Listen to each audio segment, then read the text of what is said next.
Dalam bab paradigma kesalingtergantungan dari bukunya The 7 Habits of Highly Effective People, Stephen Covey mengajak kita untuk memahami bahwa kedewasaan sejati dalam hidup manusia itu sebenarnya tidak berhenti pada kemandirian saja, melainkan terus berkembang menuju kesalingtergantungan. Kita berurusan dengan perubahan paradigma yang sangat dramatis dan sangat mendasar di sini.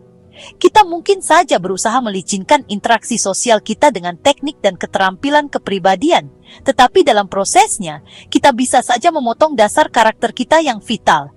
Kita tidak dapat memiliki buah tanpa akar. Ini adalah prinsip pentahapan kemenangan pribadi mendahului kemenangan publik. Penguasaan diri dan disiplin diri adalah fondasi dari hubungan yang baik dengan orang lain. Ada orang yang mengatakan bahwa kita harus menyukai diri sendiri sebelum bisa menyukai orang lain. Gagasan itu ada benarnya, tetapi jika kita tidak mengenal diri kita sendiri, tidak mengendalikan diri sendiri, tidak menguasai diri sendiri, maka sulit sekali untuk benar-benar menyukai diri sendiri, kecuali dengan cara yang dangkal, pura-pura, dan hanya berjangka pendek. Harga diri yang sebenarnya berasal dari penguasaan atas diri sendiri dari kemandirian yang sejati. Dan itulah fokus dari kebiasaan 1, 2, dan 3. Kemandirian adalah prestasi. Kesalingtergantungan adalah pilihan yang hanya dapat dibuat oleh orang yang mandiri. Jika kita tidak bersedia mencapai kemandirian yang sejati, adalah bodoh untuk berusaha mengembangkan keterampilan dalam hubungan manusia. Kita dapat berusaha. Kita mungkin bahkan lumayan berhasil ketika matahari bersinar. Tetapi ketika masa sulit datang, dan itu pasti terjadi, kita tidak akan mempunyai fondasi untuk menyatukan segalanya. Unsur paling penting yang kita masukkan ke dalam hubungan apapun bukanlah apa yang kita katakan atau apa yang kita kerjakan, melainkan apa adanya kita. Dan jika kata-kata atau perbuatan kita berasal dari teknik hubungan manusia yang dangkal dan bukan dari inti diri kita yang paling dalam, orang lain akan merasakan sikap yang bermuka dua itu.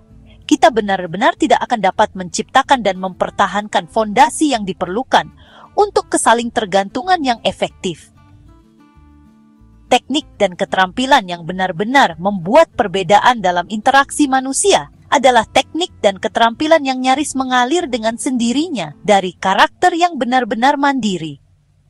Jadi, tempat untuk mulai membangun hubungan apapun adalah di dalam diri kita sendiri, di dalam lingkaran pengaruh kita, karakter kita sendiri. Ketika kita menjadi mandiri, yaitu proaktif, berpusat pada prinsip yang benar, digerakkan oleh nilai, dan mampu mengorganisasi dan melaksanakan sekitar prioritas di dalam kehidupan kita dengan integritas, kita pun dapat memilih untuk menjadi saling tergantung dan mampu membangun hubungan yang kaya, langgeng, dan sangat produktif dengan orang lain.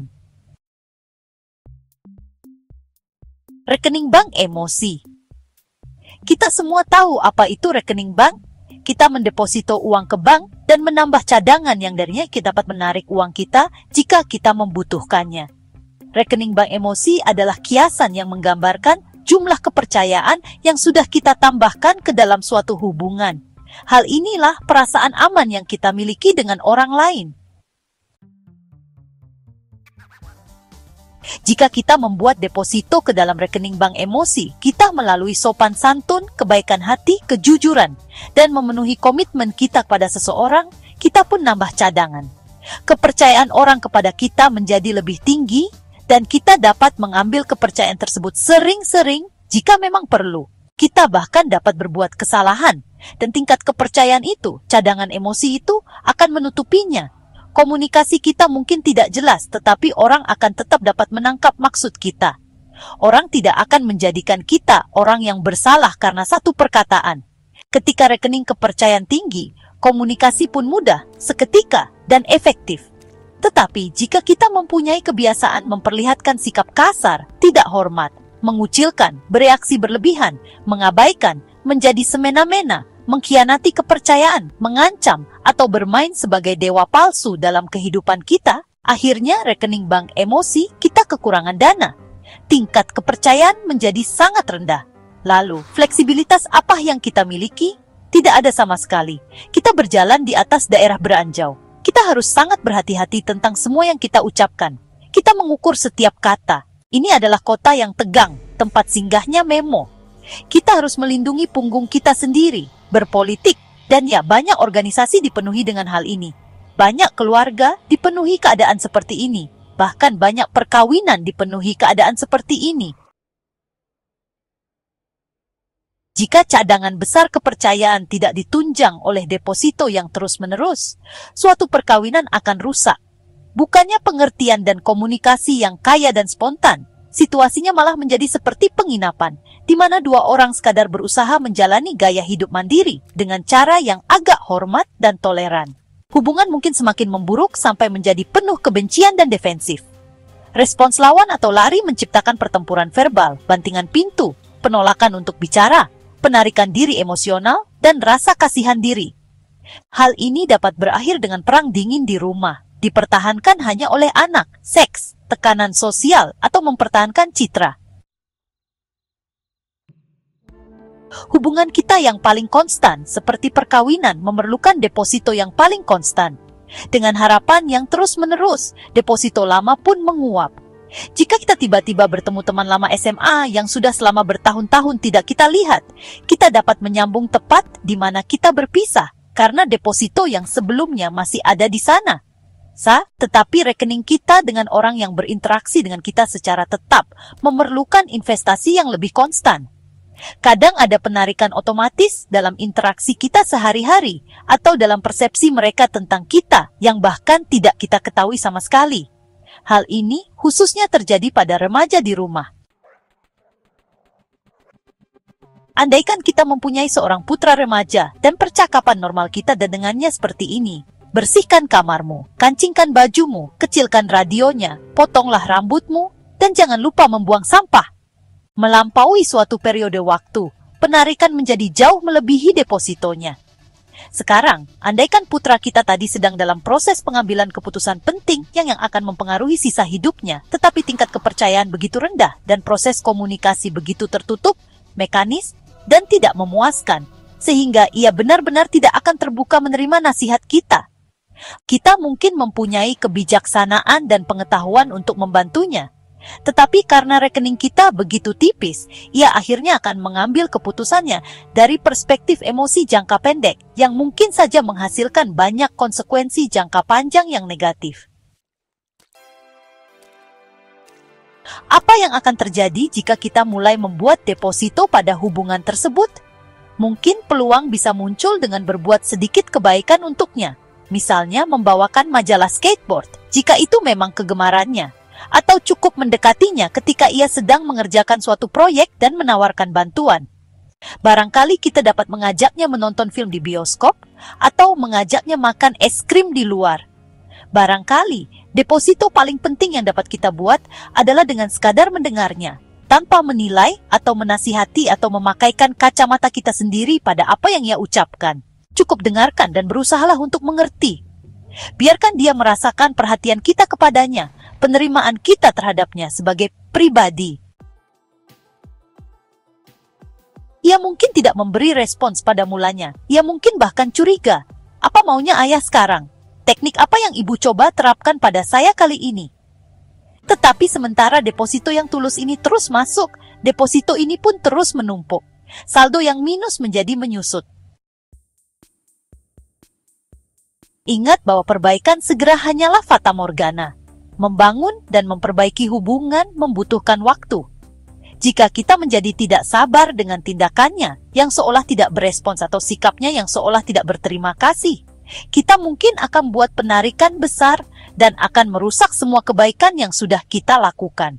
Sesudah semua yang kami kerjakan untukmu, pengorbanan yang kami berikan, bagaimana mungkin kau dapat menjadi begitu tidak tahu berterima kasih? Kami berusaha bersikap manis kepadamu dan kau malah bertindak seperti ini. Saya tidak mengerti. Memang sulit untuk bersikap sabar. Dibutuhkan karakter untuk menjadi proaktif, untuk berfokus pada lingkaran pengaruh kita, untuk memelihara pohon yang sedang tumbuh dan tidak memetik bunganya untuk melihat bagaimana keadaan akarnya. Memang benar-benar tidak ada perbaikan segera. Membangun dan memperbaiki hubungan adalah investasi jangka panjang. 6 deposito utama. Ada 5 deposito utama yang bisa menambah rekening bank emosi, yaitu mengerti si individu.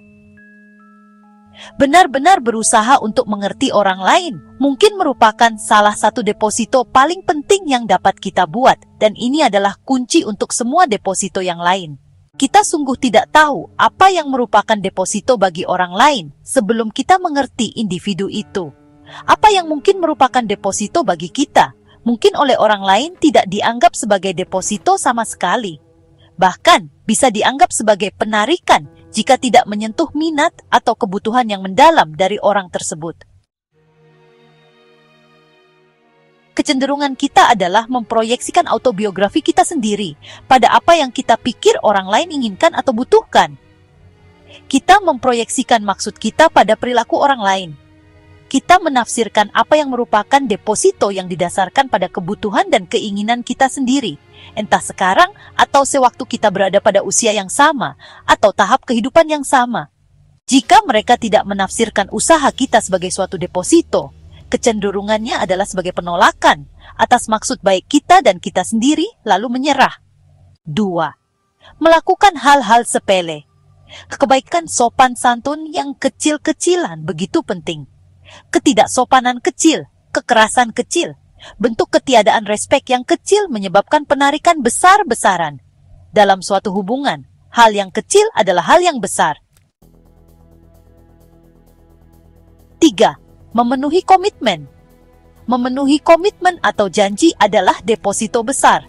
Jadi melanggar janji adalah penarikan yang besar. Sebenarnya, barangkali tidak ada penarikan yang lebih besar dibandingkan membuat janji yang penting bagi seseorang dan kemudian tidak memenuhinya. Kali berikutnya suatu janji dibuat, orang tidak akan percaya. Orang cenderung membangun harapan mereka di sekitar janji, khususnya janji tentang mata pencarian mereka. 4.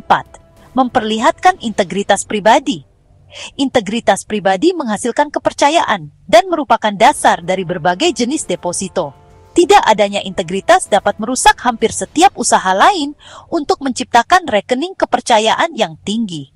Orang dapat berusaha untuk mengerti, mengingat hal-hal kecil, memenuhi janji mereka, menjelaskan dan memenuhi harapan, tetapi tetap gagal membangun cadangan kepercayaan jika mereka tidak tulus dalam hati.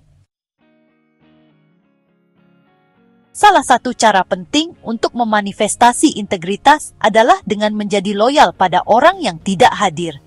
Dengan melakukan ini, kita membangun kepercayaan orang-orang yang hadir. Ketika kita membela mereka yang tidak hadir, kita mempertahankan kepercayaan dari mereka yang hadir. Integritas dalam realitas kesaling tergantungan secara sederhana adalah kita memperlakukan semua orang dengan perangkat prinsip yang sama. Sementara kita melakukannya, orang akan mulai mempercayai kita. Dan dipercayai orang adalah lebih berarti daripada dicintai. 5. Meminta maaf dengan tulus ketika kita membuat penarikan. Permintaan maaf yang tulus membuat deposito. Membuat kesalahan adalah satu hal, dan tidak mengakuinya adalah hal yang lain lagi. Orang akan memaafkan kesalahan, karena kesalahan biasanya dari pikiran, kesalahan keputusan. Namun orang tidak akan mudah memaafkan kesalahan dari hati, niat buruk, motif yang jahat, atau selubung pembenaran atas kesalahan pertama. Jadi, bab paradigma kesaling tergantungan dalam buku The 7 Habits of Highly Effective People karya Stephen Covey memberikan ajakan untuk melampaui ego pribadi dan menuju kerangka berpikir kolektif. Menjadi mandiri itu penting, tapi tidak cukup. Hidup yang efektif membutuhkan hubungan yang sehat, kerjasama yang saling menguntungkan, dan keberanian untuk membuka diri terhadap kekuatan orang lain. Kesaling tergantungan bukan bentuk kelemahan, melainkan puncak kematangan pribadi dan sosial. Untuk mendapatkan buku The 7 Habits of Highly Effective People karya Stephen Covey, klik tautan pada deskripsi video ini untuk melakukan pembelian secara online di bellbook.com. Bellbook.com adalah toko buku online yang sudah berdiri sejak tahun 2009 dan melayani pengiriman ke seluruh wilayah di Indonesia.